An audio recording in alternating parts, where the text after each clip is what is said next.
আসসালামু আলাইকুম। আশা করি আপনারা সবাই ভালো আছেন। স্কিলস স্টুডিও বিডি ইউটিউব চ্যানেলে আপনাদেরকে স্বাগতম। আমি সবার জন্যই ফ্রিতে একটি গ্রাফিক ডিজাইন কোর্স চালু করেছি। তো এখানে আপনারা গ্রাফিক ডিজাইন কি, গ্রাফিক ডিজাইনের বেসিক, ফটোশপ কিভাবে ইনস্টল করতে হয় এগুলো আমরা বিগত ক্লাসে দেখিয়েছি। আজকে আমরা আলোচনা করব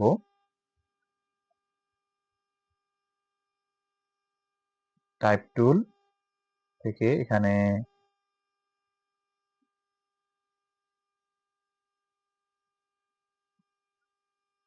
কালার স্যাম্পলার টুল পর্যন্ত।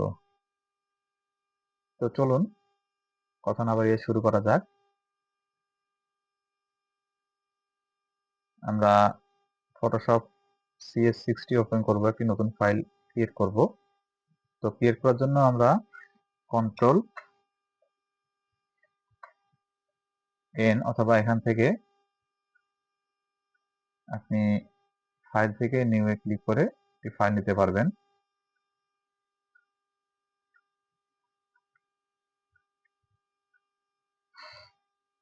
আমরা প্রথমে আলোচনা করব টাইপ টুল।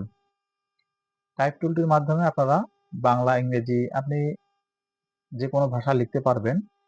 তবে আপনাকে ফন্ট সম্পর্কে ধারণা রাখতে হবে যে বাংলা ফন্ট কোনগুলো, কোনগুলো ইউনিকোড ফন্ট, কোনগুলো ক্লাসিক ফন্ট। তো ফটোশপ যেহেতু আপনার একটা পেইড সফটওয়্যার, এখানে কিন্তু ক্লাসিক ফন্ট সাপোর্ট করবে না, আপনাকে অবশ্যই ইউনিকোড ফন্ট ব্যবহার করতে হবে। তো আমি এখানে টাইপ টুলে ব্যবহার করার ক্ষেত্রে আপনি কিবোর্ডের টি অথবা এখানে যে টুলস বারে আপনারা দেখতে পাচ্ছেন টাইপ টুল, এখানে ক্লিক করবেন। তো অবশ্যই আগে একটি লেয়ার তৈরি করে নেবেন। লেয়ার তৈরি করলে আপনার লেখাটা যদি ভুল হয় আপনি সহজেই এডিট করতে পারবেন। তো আমি আমার পছন্দ মতো একটি টেক্সট বক্স নিলাম, আমি এই বক্সের মধ্যে টাইপ করব।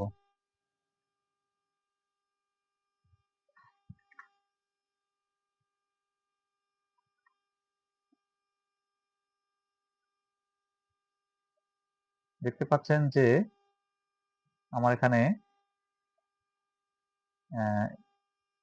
আমি কি টাইপ করেছি। এখানে টাইপ টুল নেওয়ার পরে টাইপ করার ফলে এখানে সাব মেনু বারে অনেকগুলো অপশন শো করতেছে। এখান থেকে আপনারা এখানে ফন্ট চেঞ্জ করতে পারবেন। এখান থেকে লেখাটাকে বোল্ড, ন্যারো, ইটালিক, লেখার স্টাইলটা চেঞ্জ করতে পারবেন। এখান থেকে আপনার যে লেখার যে ফন্টের সাইজ, সেই ফন্টের সাইজটি আপনারা এখান থেকে পরিবর্তন করতে পারবেন। আর এখানে যে তিনটি অপশন দেখতে পাচ্ছেন, এই তিনটি অপশন হচ্ছে আপনার প্যারাগ্রাফ স্টাইল। আপনার এখানে আছে লেফট অ্যালাইন, এটা হচ্ছে সেন্টার অ্যালাইন টেক্সট, এটা হচ্ছে রাইট অ্যালাইন টেক্সট। এরপর আমি এন্টার বাটনে প্রেস করলাম। আপনি এই লেয়ারটাকে আপনার পছন্দ মতো জায়গা মতো আপনি মুভ করে ব্যবহার করতে পারবেন। এরপরে আমরা আলোচনা করব কুইক সিলেকশন টুল।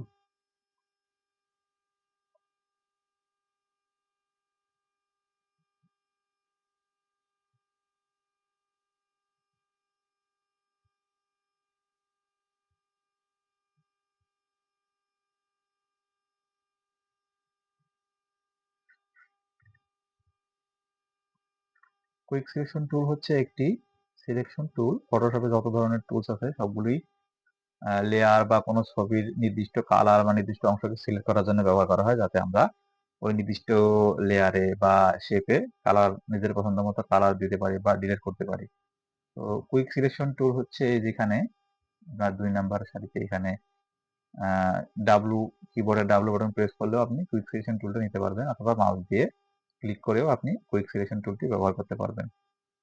তো দেখতে পাচ্ছেন যে কুইক সিলেকশন টুলটি সিলেক্ট হয়েছে। এখানে আমি যখন এখানে আর্টবোর্ডে আনছি তখন এখানে প্লাস চিহ্ন এবং একটি সার্কেল দেখতে পাচ্ছেন। তো এটা হচ্ছে আপনার কুইক সিলেকশন টুলের যে যে এরিয়াটা, এটা আপনি কম বেশি করতে পারবেন। আপনি যদি কিবোর্ডে শর্টকাট দিতে চান তাহলে কিবোর্ডে থার্ড ব্র্যাকেটে আপনার ডান পাশে ক্লিক করলে এটা বাড়বে, এবং থার্ড ব্র্যাকেটের বাম পাশে যে বাটনটি আছে এটি প্রেস করলে এটি কমবে। আপনি শর্টকাট যদি ব্যবহার করতে না পারেন তাহলে এখানে উপরে সাব মেনু বারেও দুটি অপশন আছে দেখতে পাচ্ছেন, একটি প্লাস, একটি হচ্ছে মাইনাস। প্লাসে ক্লিক করলে আপনার বাড়বে, আর মাইনাসে ক্লিক করলে আপনার ছোট হবে। অথবা আপনি এখান থেকে ডাইরেক্ট আপনি পিক্সেল আকারেও এর সাইজটি চেঞ্জ করতে পারবেন। তো আমি এই ছবি, এই যে স্ক্রিনে যে ছবিটি দেখতে পাচ্ছেন এই ছবিতে এই ব্যাকগ্রাউন্ডটি আমি পরিবর্তন করব কুইক সিলেকশন টুলের সাহায্যে। তো আমি এই কালারটিকে সিলেক্ট করা শুরু করলাম।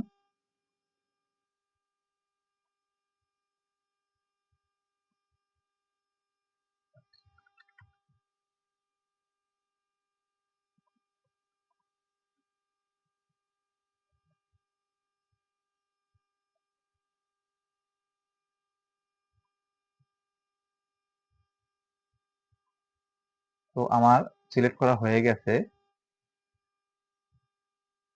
আমি এখন এই যে কালারটি দেখতে পাচ্ছেন এই কালারটি চেঞ্জ করব। তো আমার ফোরগ্রাউন্ডে আমার যে কালারটি পছন্দ, ধরুন আমি এখানে সবুজ কালারটি দেব। তো অবশ্যই সবুজ কালারটি এখানে ফোরগ্রাউন্ডে সিলেক্ট করতে হবে। এরপর ওকে বাটন প্রেস করে দেখবেন যে ফোরগ্রাউন্ডে সবুজ কালারটি সিলেক্ট হয়েছে। এখন কিবোর্ড থেকে alter backspace button press করলে আপনার এখানে আরো লেয়ার গুলো দেখা যাচ্ছে, তাই এরকম দেখালো। অল্টার ব্যাক স্পেস, আমি ইনভার্ট সিলেক্ট করে নিয়েছি, সরি। এখান থেকে alter backspace button select করলে আপনার যে ছবিটির ব্যাকগ্রাউন্ডটি এক ক্লিকেই পরিবর্তন হয়ে গেল। আমি চাইলে এখানে কালার যত ইচ্ছা ততবার চেঞ্জ করতে পারবো। এখন এই যে সিলেকশন অংশটুকু ডিলিট করার জন্য কিবোর্ড থেকে কন্ট্রোল ডি বাটন প্রেস করতে হবে, তাহলে সিলেকশনটি উঠে যাবে। এরপরে আমরা আলোচনা করব ম্যাজিক ওয়ান টুল। ম্যাজিক ওয়ান টুলও একটি সিলেকশন টুল। এটি ব্যবহারের জন্য এই যে কুইক সিলেকশন টুলের পাশেই ম্যাজিক ওয়ান টুলটি আছে। এখানে আপনি যে কোনো একটি কালারে যদি একবার ক্লিক করেন সম্পূর্ণ কালারটি একবারে সিলেক্ট হয়ে যাবে। এটি হচ্ছে দ্রুত সময়ে একটি ব্যাকগ্রাউন্ড কালার বা একটি লেয়ারের কালার সিলেক্ট করা কাজে ব্যবহার করা হয়ে থাকে। আমি যে কোনো এক জায়গায় ক্লিক করলাম এই ম্যাজিক ওয়ান টুল দিয়ে, দেখুন পুরো ছবিতে যে কালারটি আছে কালারটি সিলেক্ট হয়ে গেছে। এখন আমি ইচ্ছা করলে এখান থেকে সহজেই এই কালারটি চেঞ্জ করতে পারবো। আমি ফোরগ্রাউন্ডে কালার হলুদ কালার নিলাম, নিয়ে কিবোর্ড থেকে অল্টার বাটন প্রেস করলাম, দেখতে পাচ্ছেন আমার কালারটি চেঞ্জ হয়ে গেছে।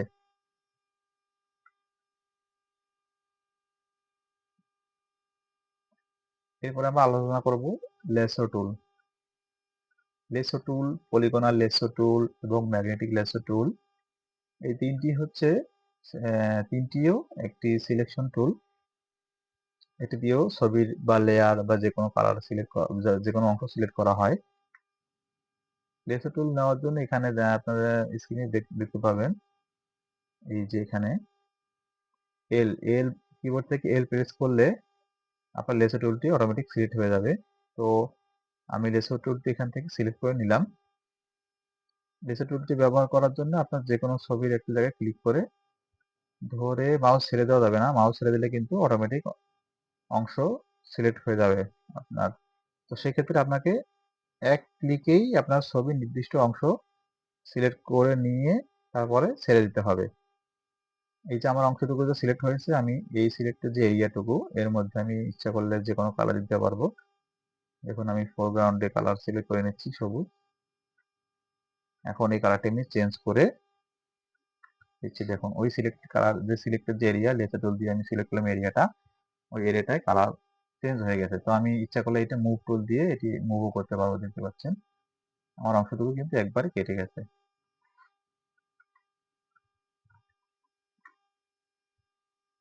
লেসো টুলের আন্ডারে আরো দুটি টুল আছে, একটা হচ্ছে পলিগনাল লেসো টুল আর একটা ম্যাগনেটিক লেসো টুল।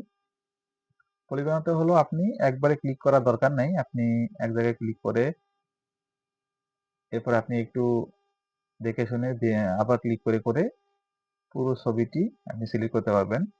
এটি সাধারণত ব্যাকগ্রাউন্ড রিমুভ করার ক্ষেত্রে ব্যবহার করা হয়, বা যে কোনো শেপ বা লেয়ারের যে কোনো অংশটা সিলেক্ট করার জন্য ব্যবহার করা হয়ে থাকে। আপনারা একটু সময় নিয়ে করবেন।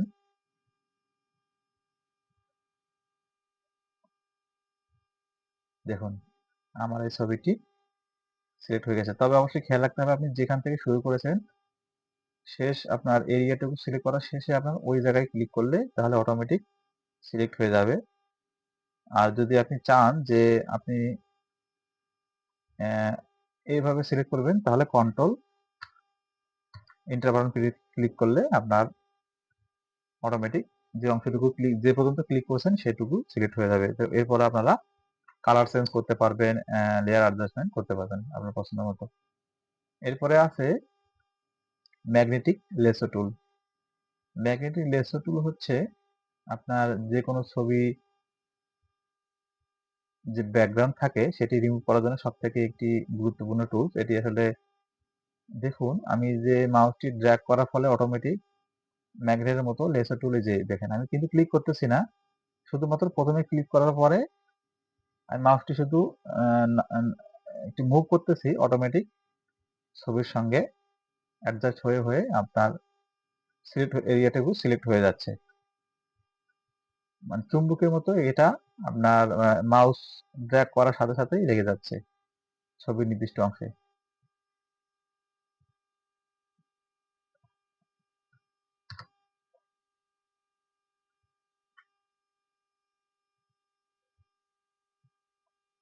এরপরে আমরা আলোচনা করব ক্রপ টুল। ক্রপ টুল হলো আপনার যে কোনো সাইজের ছবি থেকে আপনি নির্দিষ্ট সাইজ অনুযায়ী ছবি কেটে ব্যবহার করতে পারবেন। তো আমার যে ছবিটি আছে আমি চাচ্ছি যে শুধুমাত্র এইখানে ঘাড় থেকে মাথার অংশটুকু আমি ব্যবহার করব। সেক্ষেত্রে আমি এই যে কিবোর্ড থেকে সি অথবা এখানে যে ক্রপ টুল দেখতে পাচ্ছেন এখানে ক্লিক করে আমি ছবিটি ক্রপ করতে পারবো। তো আমার আর্টবোর্ডটি বড় আছে সেজন্য আমার দেখতে একটু সমস্যা হচ্ছে, তো আমি মাউস ড্র্যাগ করে এখান থেকে দেখুন আমি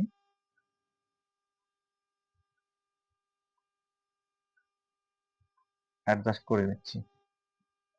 তো এখানে আমার এই ক্রপ টুলের আন্ডারে কিন্তু আরো সাব মেনুতে অপশন আছে, এখানে দেখতে পাচ্ছেন যে এখানে রেশিও দেওয়া আছে। আপনি আপনার পছন্দ মতো রেশিও সাইজ দিতে পারবেন, অথবা রেশিও ছাড়া এখানে যদি ক্লিক করেন আনকনস্ট্রেইনড তাহলে আপনার রেশিও ছাড়াই আপনি ক্রপ করতে পারবেন। রেশিওতে রাখলে সুবিধা হয় যে আপনার ছবির কোয়ালিটিটা ঠিক থাকে, আপনি নির্দিষ্ট একটি সাইজেই ছবিটি ক্রপ করতে পারেন। এরপর ইন্টার বাটন অথবা এই যে এখানে একটি টিক চিহ্ন দেখতে পাচ্ছেন এখানে ক্লিক করে দিবেন। তো আমি ইন্টার প্রেস করলাম, দেখতে পাচ্ছেন আমার ছবিটি কিন্তু ক্রপ হয়ে গেছে।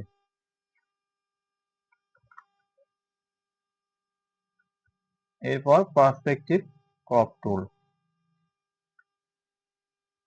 পার্সপেক্টিভ ক্রপ টুল হচ্ছে আপনার যে কোনো বাঁকা ছবিকে সোজা করার জন্য ব্যবহার করা হয়। তো আমি একটি ছবি আপনাদেরকে ডাউনলোড করে দেখাচ্ছি।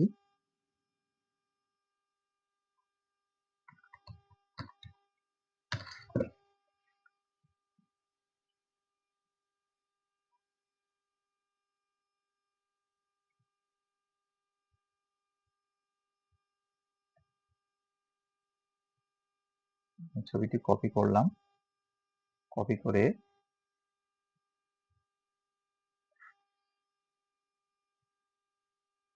এখানে কন্ট্রোল ভি বাটন প্রেস করলাম, দেখুন ছবিটি পেস্ট হয়ে গেছে। তো এখন আমি যে এই ছবিটি কিন্তু এই বইটা কিন্তু বাঁকা আছে, বইটি কিন্তু সোজা নেই। আমি যদি চাই এটি পার্সপেক্টিভ ক্রপ টুলের সাহায্যে বইটি সোজা করতে পারবো। তো সেক্ষেত্রে আমাকে অবশ্যই পার্সপেক্টিভ ক্রপ টুলটি সিলেক্ট করা থাকা অবস্থায় আপনার বইয়ের যে কোনো একটি কর্নার থেকে শুরু করতে হবে। আমি এই কর্নার থেকে শুরু করলাম, এখান থেকে 4টি কর্নারেই কিন্তু ক্লিক করতে হবে।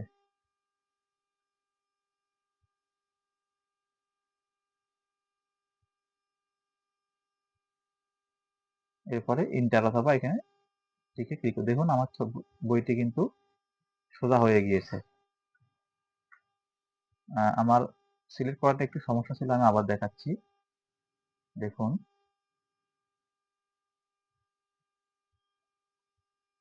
এই যে দেখুন আমার বইটি কিন্তু এখন একদম সোজা হয়ে গিয়েছে। আপনি এটার সাহায্যে যেকোনো ডকুমেন্ট, বাঁকা ডকুমেন্ট সোজা করতে পারেন, যেকোনো ছবি সোজা করতে পারেন। তো এরপরে আছে আমাদের স্লাইস টুলস।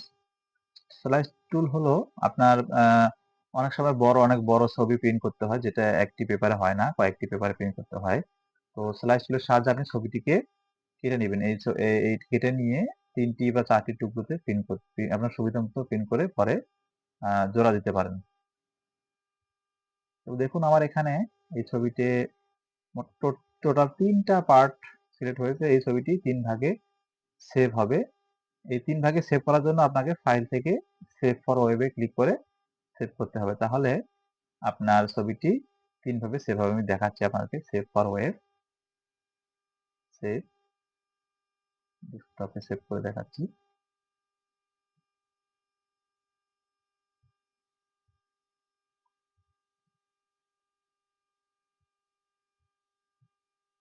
দেখুন আমার ছবিটি ৩টি পার্টে সেভ হয়েছে। আমি চাইলে আলাদা আলাদা পার্ট প্রিন্ট করে এগুলো জোড়া দিয়ে আমি বড় যেকোনো সাইজের ছবি প্রিন্ট করতে পারবো।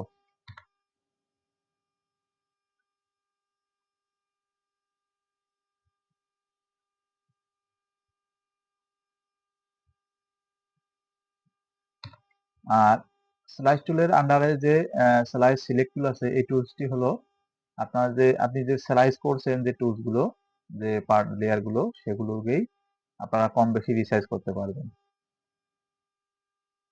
তো এরপরে আমরা আলোচনা করব আইড্রপার টুল এবং কালার স্যাম্পলার টুল।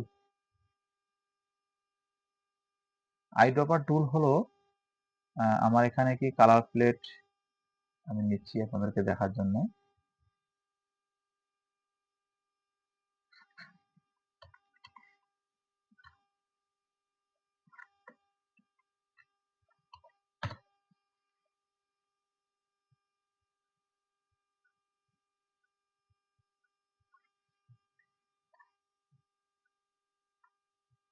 দেখতে পাচ্ছেন একটি কালার প্লেট নিয়েছি আমি। তো আমি যদি কোনো লেয়ারে নির্দিষ্ট কোনো কালার দিতে চাই, তাহলে এখানে আইড্রপার টুলটি আপনি কিবোর্ডে শর্টকাট আই বাটনে প্রেস করে নিতে পারেন, অথবা মাউস দিয়ে ক্লিক করে নিতে পারেন। আইড্রপার টুলে ক্লিক করে আমি যেই কালারের উপরে মাউস দিয়ে ক্লিক করব, সেই কালারটি আমার এখানে এই ফোরগ্রাউন্ড কালারে সিলেক্ট হয়ে থাকবে। তো আমি বোঝানোর জন্য এখানে নীল কালারে ক্লিক করলাম। দেখতে পাচ্ছেন আমার এখানে নীল কালারটি ফোরগ্রাউন্ডে সেভ হয়ে আছে। আপনি এখন নতুন যদি কোনো লেয়ার নেন, আমি একটি নতুন লেয়ার তৈরি করলাম। দেখুন এই লেয়ারে আমি কালার অল্টার ব্যাকস্পেস চাপলে আমার ওই কালারটি সিলেক্ট হয়ে যাচ্ছে। আমি যদি এখানে এই যে ম্যাজেন্টা কালারটি সিলেক্ট করি, তাহলে অল্টার ব্যাকস্পেস চাপলে দেখুন আমার এই লেয়ারে অটোমেটিক ওই কালারটি চেঞ্জ করতে পারতেছি। আপনি যে কোনো কালারের উপর রাখবেন আইড্রপার টুল দিয়ে, সেই কালারটি অটোমেটিক সিলেক্ট হয়ে যাবে। এই যে ফোরগ্রাউন্ড কালারটি আপনার এই যেখানে ক্লিক রাখবেন, সেই কালারটি ওখানে অটোমেটিক সিলেক্ট হয়ে যাবে। এটি হচ্ছে একটি কালার পিকার। এরপরে কালার স্যাম্পলার টুল, এটি হলো আপনার আপনি যেই কালারের উপরে ক্লিক করবেন, সেই কালারের যে RGB কোড এবং CMYK কোড, এগুলো আপনারা দেখতে পাবেন। তো এই যে দেখতে পাচ্ছেন, এই কোডগুলো আপনারা এখন বুঝতে পারবেন না। এটি হলো আপনার যখন ওয়েবসাইটের যে ডিজাইনটা নিয়ে কাজ করবেন, তখন আপনাকে এই কোডগুলো সম্পর্কে জানতে হবে। আমরা আগেও বলেছি RGB হচ্ছে অনলাইন কালার। অনলাইনে যে ধরনের কাজ করা হয়, যে কোনো ওয়েব পেজ বলেন বা যে কোনো ওয়েব আপনার পোস্ট ডিজাইন বা অনলাইন ছবি ডিজাইন, সেগুলোতে RGB কালার ব্যবহার করা হয়ে থাকে। আর CMYK হচ্ছে 3 কালার। প্রিন্ট মিডিয়ার ক্ষেত্রে সব ধরনের ক্ষেত্রে এই কালারটি ব্যবহার করা হয়ে থাকে। তো আমি যেখানে ক্লিক করব, সেখানে যে কালারের কোডগুলো, এই কোডগুলো এখানে শো করতেছে। এটা হচ্ছে কালার স্যাম্পলার টুলের কাজ। তো আজকে এ পর্যন্তই। আপনারা যে সমস্ত টুলগুলো আপনাদেরকে দেখানো হলো, এগুলো বারবার প্র্যাকটিস করবেন, তাহলে আপনারা মনে রাখতে পারবেন। প্র্যাকটিস না করলে আপনারা সহজেই কিন্তু ভুলে যাবেন। এগুলো হচ্ছে প্র্যাকটিস। আপনি যত বেশি প্র্যাকটিস করবেন, যত বেশি রিসার্চ করবেন, তত বেশি জানতে পারবেন। তো ভিডিওটি কেমন লাগলো অবশ্যই জানাবেন। কোনো ভুল ত্রুটি বা কোনো কিছু জানার থাকলে অবশ্যই আমাকে কমেন্টে বলবেন।